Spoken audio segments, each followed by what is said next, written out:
Hi everyone, I hope you all are doing well.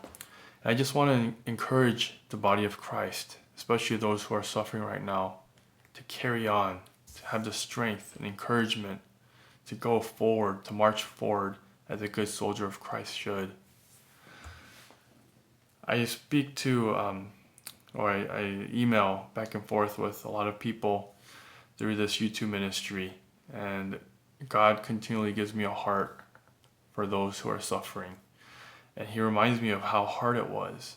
And I didn't forget. Like some people will describe what they're going through, and I want you to know you're not alone. Like one person said that she feels like it's breathing thin air. In addition to all the torture that's going on, even breathing is laborious. And I remember I was on Sunday service just last Sunday, sitting at one of the balcony almost seats at the top, and just remembering I was around the same seat when I was suffering like crazy, and it hurt to even breathe.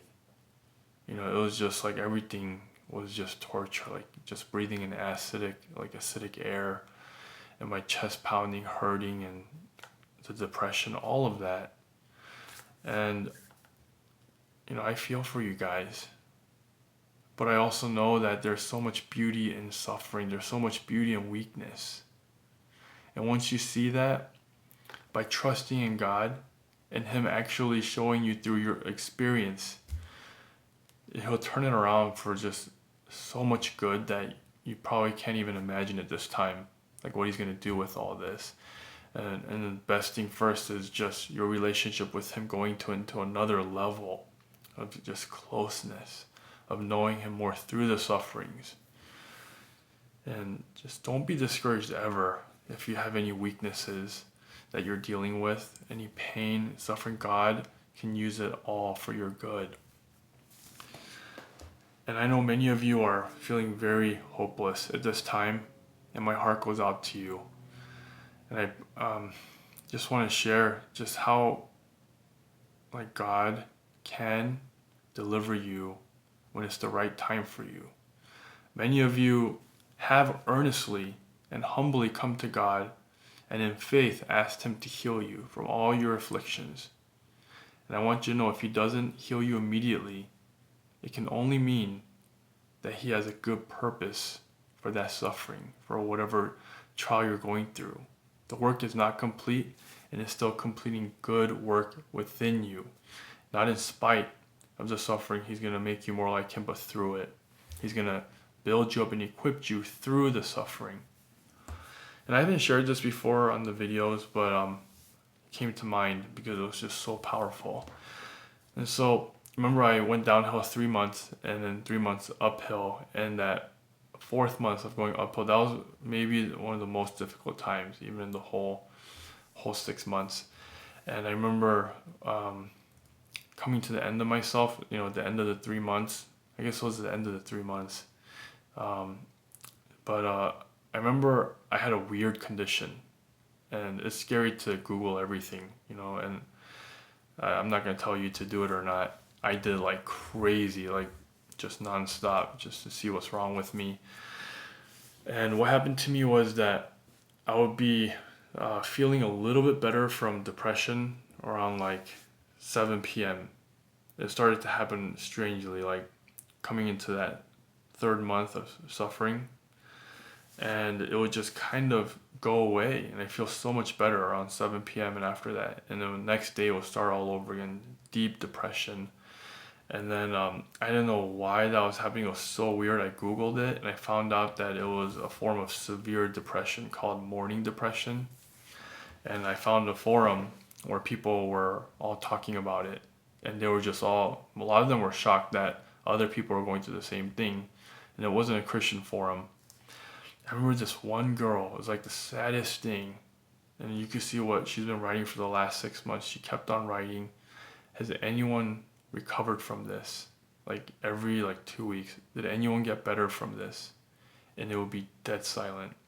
No one ever on that forum, there was like a lot of people on there too, ever said they got better, except for one person that went on medication. He said he felt better. But that whole forum, it seemed very hopeless. It made me feel hopeless. And the thing that made me feel super hopeless was when I found a study done by a psychologist or a psychiatrist, a professional.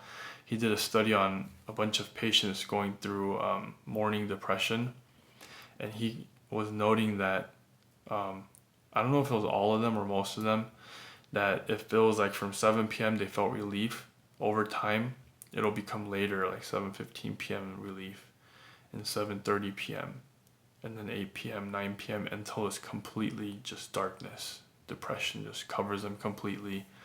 And that, I don't know, that contributed a lot to breaking me. Just that hope, last hope I had in trying to figure it out. It was one of the last ones. And then when I went into total surrender, I said, I'm not going to even try to look for the next medication. I'm done. And I surrendered completely before him, and I put my life in his hands.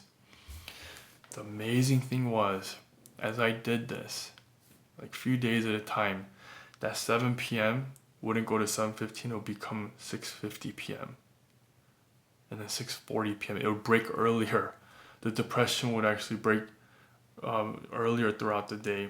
And it got all the way to like 3 p.m., 2 p.m., 11 a.m., and it just totally disappeared by God's grace, by God's sovereign working. My faith in His Word went opposite way of that professional study that said it should go later and then totally envelop you in darkness. But God reversed it and pulled it the other way, which was unheard of. I've never found anything on that, but I didn't do an extensive study. But yeah, He just peeled it backwards and ripped it out. And it wasn't just depression too. It was actually anxiety, and it was like maybe a mixture, because there was a specific time where my depression, I think, it just completely lifted at one time. And so it might have been like kind of a combination, possibly.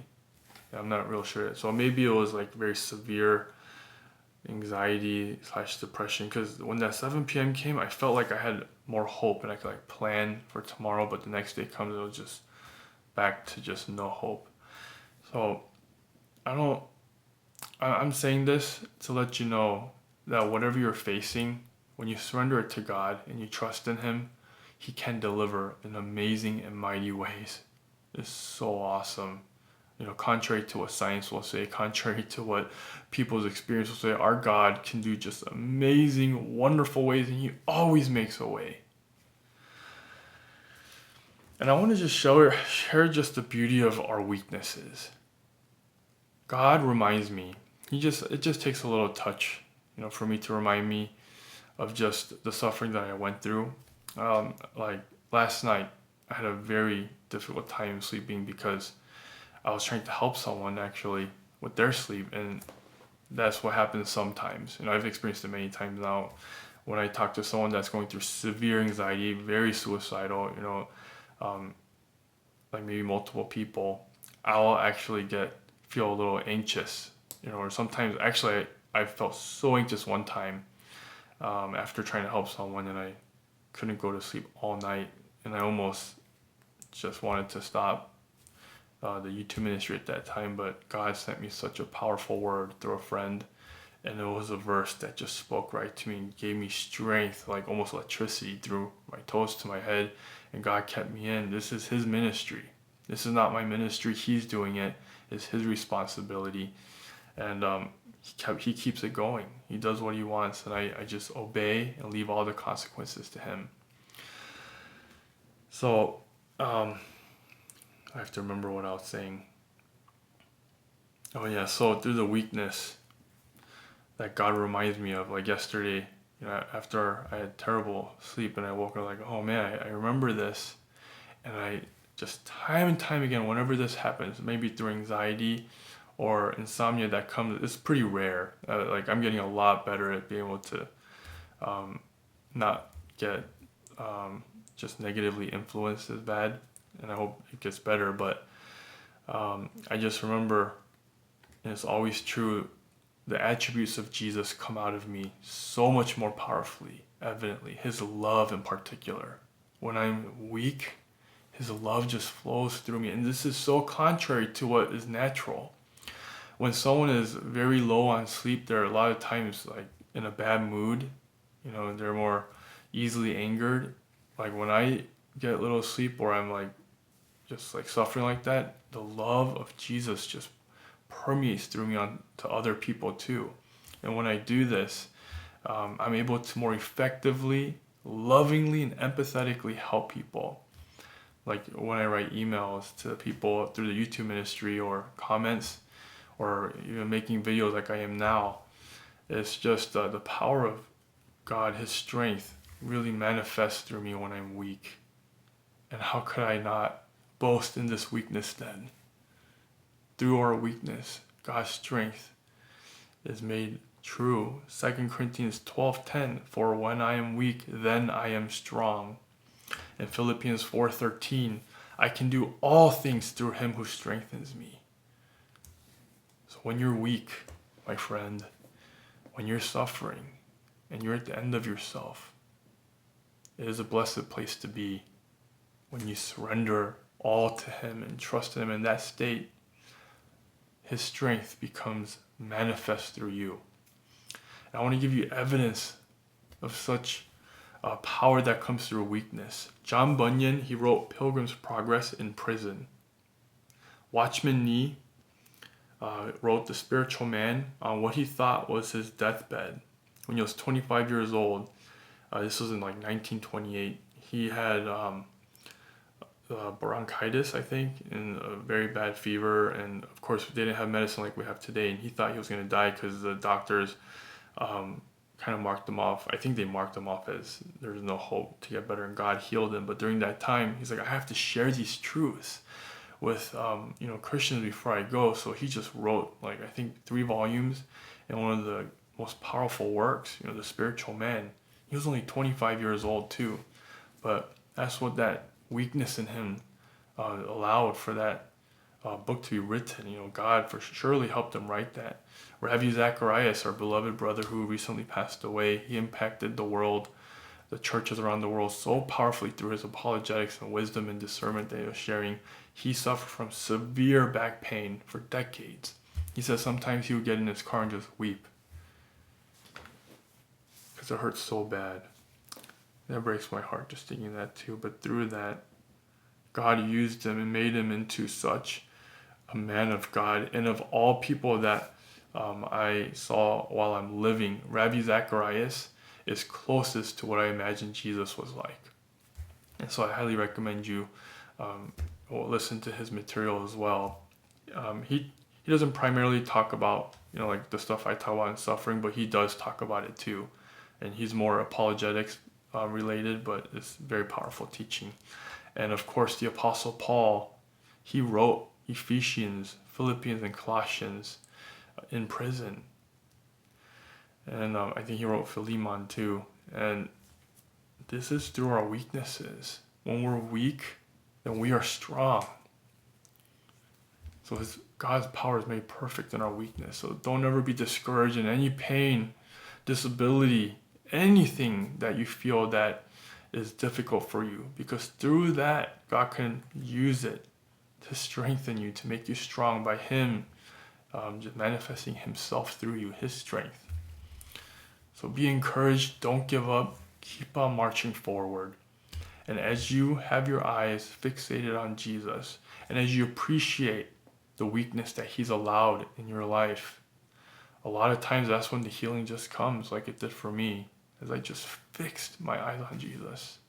And I thanked God for his weaknesses: insomnia, panic, depression, anxiety, fearful, suicidal thoughts. And I thought I was going to lose weight to a very unhealthy degree.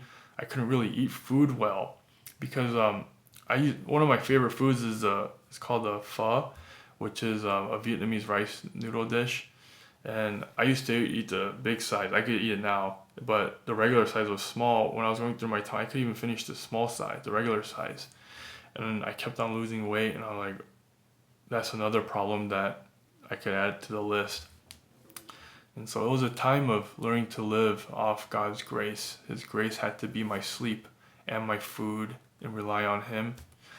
And so endure and rejoice in that you have this opportunity to just live off His word and trust in Him fully and surrender. He's working in you if you are a believer and you're surrendering and trusting in Him.